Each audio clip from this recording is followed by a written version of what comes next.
Excuse me sir, कौन बनेगा महारानी शो में महारानी बनने के लिए हम शिवपुर बनारस से आए हैं। ओह अच्छा, अदाकार नहीं।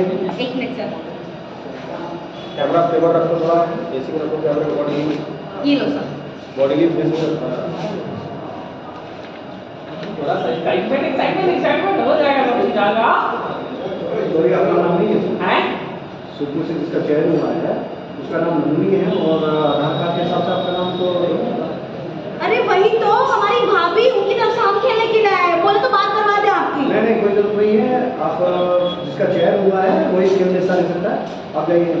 अरे सर ऐसे काहे कर रहे हैं, हम महारानी बनने के लिए आए, प्लीज हमको एक मौका दीजिए अंदर जाने के लिए। आपको आपकी मम्मी का कसम सर, प्लीज जाने दीजिए। अरे बोला था अलाउड नहीं है, तमाशा मत कीजिए, निकलिए। सर देखिए, हम है ना शो जीतेंगे, शो जीत के निकलेंगे, उसके बाद जो पैसा मिलेगा ना उसमें से एक हिसाब को दे देंगे सर, प्लीज।